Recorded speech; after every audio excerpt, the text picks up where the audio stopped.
Hey there, guys. Alright, today we are back with some more geography now. This time, Madagascar. Before we dive in, make sure you go and check out the links in the description box below. I would love it if you checked out the Discord and followed me over at Twitch. Okay, Madagascar.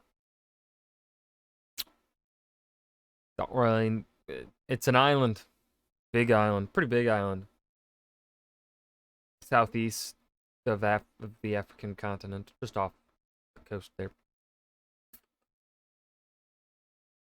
I don't know what I'm saying. I've been thinking if I should start doing like what I do with the Great War series and like watch 2 of these a week. Or well, 2 of these in my 8 video recording cycles that I do. But then we'll catch up really quickly with this one because there isn't we're already in the M's. NOPQRSTU. I feel like we're not that far behind. Now there's a lot of S countries, I know that. I think S has the most. But I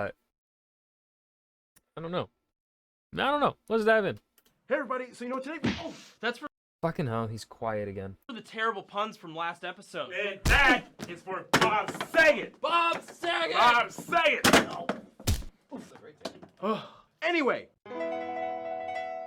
It's time to learn geography. No! Okay, at least... Everyone, I'm your host Barbs. Okay. Most people only know one thing about Madagascar, lemurs. But if you dig deep, you'll discover a country with one of the most unique demographical anomalies on the planet, the people. The people here are like the real treasure. Oh, so you're saying lemurs aren't as important as humans? That's speciesist! Bum bum bum. Native Geography Lalina wrote a cool quote in an email saying, Madagascar is shaped like There we go. The audio sounds balanced right now. I like it. Thank you. the left footprint of the gods. And when you observe this nation, you'll definitely see the divine residue. First of all, Madagascar is an island nation and the 4th largest island in the world, located just off the coast of eastern Africa. Oh, it's the 4th? What are the 3 others that are bigger than it? No, Iceland's not bigger than Madagascar. Do we consider Australia an island? Like, can you... But Australia is also a continent. If you consider Australia... I know it's an island continent, but... if we want to be really technical... Fucking... Afro-Eurasia's an island, right? Like, if we... The Americas are an island. Right? Yeah, like... Yeah... New Zealand isn't bigger. Greenland would be bigger. Japan's the other one. Well, Japan's a series of islands. I don't think a single island. I don't think any of the one islands of Japan are bigger than Madagascar.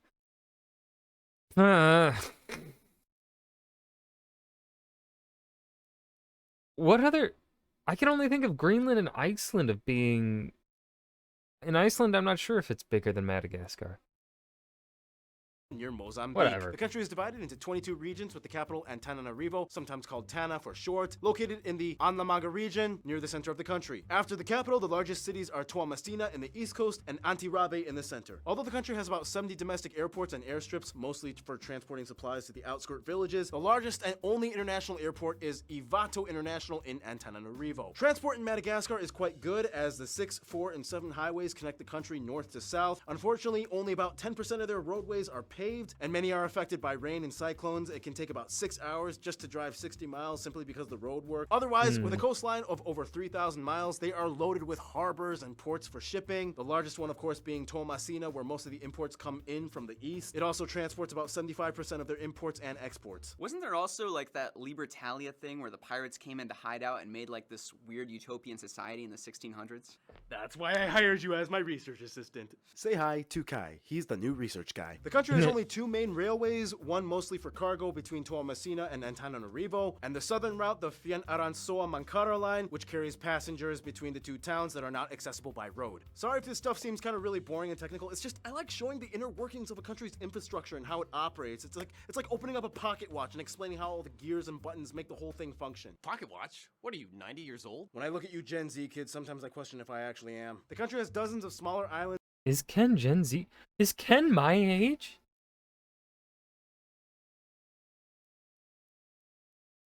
How old is Ken? Someone tell me. Am I older than Ken? I don't want to be older than Ken. And islets around the coast, mostly on the west side. Places like Nosy Bay, the largest and busiest resort in the country. Wasn't there a crazy news story about that place in which an angry mob went up to some French tourists and... Yeah, but we gotta keep this channel monetized. Otherwise, just like we mentioned in the Comoros episode, they have a few disputes over ownership of certain islands in the region. All these islands, though, are administered by France. Otherwise, some top notable sites of interest might include places like Pirate Cemetery of Sainte Marie, the Ambohimanga Gate, the Monument aux Morts, the Croc Farm, the Rova Antananarivo, Fort Mana, Ansirabe Cathedral, the Windsor Castle of Madagascar, Independence Avenue, the Botanical Gardens of Simbazaza, whale watching at Ifati Village, the Savika Bullfighting Ring, and the Gemstone Marketplace of Ilakaka. Alright, that was fun, and just like Bob Saget's career, it's time to move on to weirder and stranger territories. Yeah, see, I'm still keeping the gag running. Oh, good for you, Paul. That's amazing. Ken, I swear. In Madagascar, it's like grandma's kitchen. Everything is homemade with an original recipe. And this. First of all, Madagascar is made up of 4 main landscape zones: the wetter east coast, the drier savanna west coast, the really dry southwest coast, and the central highlands known as the Tsaratanana Massif, where you can find the tallest peak, Maramokotro, further up north. It even snows on the peak sometimes. These mountains also provide the source of all the major rivers, including the longest, the Mangoki. However, the Ikopa is probably the most important one as it flows through Antananarivo, known for its distinct red color caused by river sediments. Not too far off, you can find Lake Alautra, the largest lake in the country. Alright, now that that's out of the way, if you've watched any kind of documentary or show or incredibly accurate cartoon depiction of Madagascar, I'm sure you're fully aware of how unique and distinct the country is when it comes to nature. Due to the geographic isolation, somewhere around 80 to 90% of the flora and fauna can only be found here and nowhere else. Not only that, but even though Madagascar is only like the 48th largest country in land area, it makes up about 5% of the world's entire known biodiversity. Some have even gone so far as to label it the 8th continent. Yo, check out the new kid. Hey, you can sit here with us. Cool, thanks. What's your stories? Well, I have the most mammals. And I got the most birds. And I have the most diverse species in general. Cool. Yeah, well, I got spiky rodents, owls with ears, hissing cockroaches, red frogs, leaf geckos, and crackhead monkey things with one long finger. This guy is freaky. Crackhead monkey. I like it. Yeah, they got some interesting stuff going on. On top of that, we cannot make an episode on Madagascar without talking about the most iconic national animal endemic to the island, the lemur, which comes in over 100 different species, my favorite being the ringtail. On top of that, Madagascar's land in itself is... I was going to attempt a Mort impersonation. I decided to save you guys. You're welcome. pocketed with outstanding wonders like the Singi de Bemahara stone forest made out of needle-shaped eroded limestone cliffs, the Avenue of the Baobabs with incredibly thick trees only found here. Whoa! Madagascar is also the largest producer of vanilla in the world, providing around 60 to 75% of the world's supply. Thank you, Madagascar. Minerals and sapphires are mined a lot here. You'll find the distinct zebu What the cattle fuck? all over, known for their fatty shoulder humps. They provide great meat and milk, which brings us to food. Some of the top notable dishes of the country might include things like ravim bomanga, patsamena, kakapizon, akohosi voanio, sesika, and the national dish, ramazana. Now keep in mind, just like we studied in the Lao episode, a lot of these dishes might include a touch of leftover French influence, and baguettes are everywhere. In fact, French is an official language. What? Yeah, we'll explain that in... Dun, dun. Now, if you thought the landscape and animals were interesting, wait till you hear about the backstory behind the people of Madagascar. That's where the story gets real good. A person from Madagascar is called Malagasy, not Madagascan, not Madagascarian, not Elon Musk, who is mad at a gas car, Ian. Yeah, that joke. Malagasy. Got it? First of all, Madagascar. I've never heard that before. I've never, you know what? That's cool. The country is made up of about 25 million people and has the westernmost Austronesian people group in the world. About 95% of the country identifies under the broader Malagasy title, which is subdivided into about 20 different ethnic groups, the largest being the Marina, the Betsimi Sakara, and the Betsileo. The remaining percent is made up of other groups, mostly Europeans in French origin, East Africans, Chinese, and Indians. They use the Malagasy Ariari as their currency. They use the types C, D, E, J, and K outlets, which can all pretty much accommodate the same two-prong format most Europeans use. That type E though is weird because it has like a socket that has its own prong that goes into the plug, and they drive on the right side of the Hear that, Britain and the other wrong countries? The right side of the road because it's correct. It's right. Right equals correct. In some situations. In this specific situation.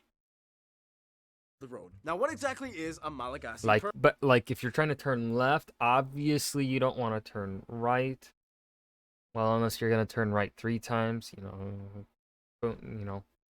going straight, and then you turn right, and you make another right, and then you make another right, and then you go straight.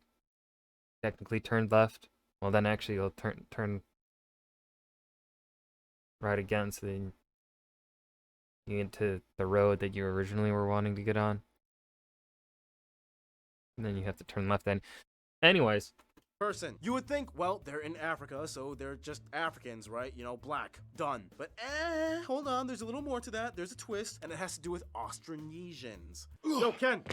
Yeah? Yeah, I'm gonna get a triple shot of espresso. You're like half Filipino. These guys are technically like your cousins. You explain this part. Are you sure? Yeah, don't question my tactics in running this show. Just do it. I mean, doesn't Noah usually do the... Do it or I'm fired, right? Ken. Do it, Ken, or you're fired. Ken, I swear. Madagascar is actually a relatively newly inhabited Ken looks fucking different. Ken looks like he put on some muscle a bit, too. island. Although evidence of human foraging goes back to about 2000 BC, the earliest settlements occurred only about 380, and they were actually by Austronesian people from the Southeast Asian islands. Over time, Bantu people moved across the Mozambique Channel and mixed in with Austronesian settlers, creating a whole new race known as the Malagasy. This means that the average Malagasy person, to a varying degree, has a genetic haploid structure derived from both sub-Saharan African and Southeast Asian people. This is why Malagasy people look different from mainland Africans and can come with a variety of skin tones. Sometimes when meeting the locals, you might feel like you're more in a Polynesian or Southeast Asian country rather than Africa. Whew. Was that good? Can you dye your hair green? Ken, I swear. Anyway, the Malagasy language is one key factor that sets Madagascar apart too, as it's related to other languages in the Nusantara region of Southeast Asia. Side note, that word I just said, Nusantara, is the term used for the entire archipelago of islands in Southeast Asia. And the craziest thing is, the closest language to Malagasy is actually the Ma'ayan language spoken in Borneo, not a native African one. You can find other similar words in other Austronesian languages, like the word for island, Nosi, versus Javanese, Nusa, or Malay-related words like Rihanna versus Riyam. On top of that, as a former French colony, French is an official language, mostly spoken by the government and educated officials, although only about a quarter of the population are fluent. Still, you see French signs everywhere. Culture-wise, as mentioned, there are 18 tribes, each with their own distinct customs. For example, the Betsileo are known for their Famadihana dead celebrations and Zebu rodeos. The Betsimi Sakara are known for being like the best fishers. The Sakalava are the non-Malagasy Bantu-derived tribe, and they have their trance ceremonies that talk to their ancestors. The Antandroi are like the ones that live near the spiny forest and are famous for their drums, spears, and flutes. The Bara are famous for their cattle herding and hair braids. The Antafasi are the desert sand people, and so on. About half of the country is Christian, whereas the other half adhere to indigenous folk religions, sometimes synchronized with Christianity, making Madagascar one of the highest percentages of populations that practice traditional beliefs. Speaking of which, it's time to talk about history. In the quickest way I can put it, foragers come in, but maybe die out or disappear. Austronesians sail in, then the Bantus come in, then the Arabs, the Portuguese, many small kingdoms. This dude decided to unify it. English and French missionaries, Portuguese, I want to see if I many can small try that kingdoms. name. This King. Oh, that is a tough name. Hold on, did he live from 1787 to 1810, or is that when he ruled? Because he either died really young, or he had a pretty long and good reign. 23 years as a king, that's pretty good long time. King Adriana Juani Marina? Andriana Marina. I'm so butchering This that. dude decided to unify it. English and French missionaries, deportation I want to know how you'd even pronounce that name. I'm genuinely curious. I mean, Valona. Rana Valona. Rana Valona. That kind of sounds like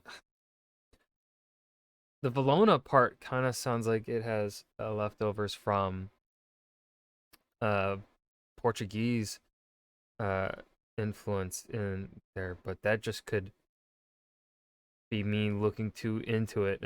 And Rana Valona is just entirely a Malagasy language of the Queen, name. colonization of the island in 1896, independence 1960, 1972 university strike that resulted in the end of the First Republic. This guy becomes president and kind of stays that way. Protests, modern era, and here we are today. Some notable people Nice. of Malagasy descent or who came from Madagascar might include Jean-Joseph Raberevello, Daguerre, these soccer players, Raymond Ranjeva, Samuela, Nini Donaya, Olambolona Ricky, Viavichila, Nirina Zubir, Albert Kwan, Lego, Mahaleo, this former president, Michelle Rakoston, Lolo Sini Tarini, and these traditional singers. All right, time to move on Never to the heard of last any segment. of them. Bum bum bum. Now, being a country that was raised from distant settlers mixing in, Madagascar has always kind of understood what diplomacy was all about. As a member of La Francophonie, they get along pretty well with other French-speaking countries, including their smaller island neighbors, Comoros, Mauritius, and the overseas territories of Mayotte and Reunion. Canada has been a huge investor, though, for decades, especially in mineral mining. As a part of the SADC, they get along with South Africa and other nations in the area, especially for trade and business. Many people even have family members in Mozambique. China today is the largest trade partner, though, with sales reaching about 765 million. Historically, relations with the USA go back to the 19th century and were relatively close, except for that one period in time during the 70s when they closed ties because they favored the USSR, but relations picked up back again in the 90s. However, a lot of Malagasy people I've talked to have said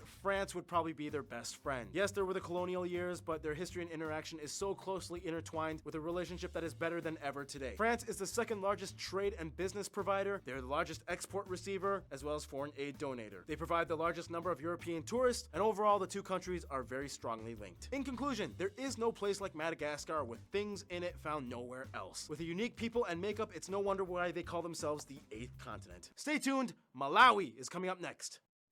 And that was Geography Now, Madagascar. This was a good episode. I think this was well paced. The 11 minutes for this for Madagascar, I feel like worked really well. This isn't one of the episodes where I felt like they cut back on things. And I don't think there was anything missing. Nothing felt dragged out in this one. So yeah, overall, I think well paced. That was Geography Now, Madagascar. I hope you guys enjoyed. Remember to hit that like button and subscribe for more. And I will see you guys in the next video. Peace.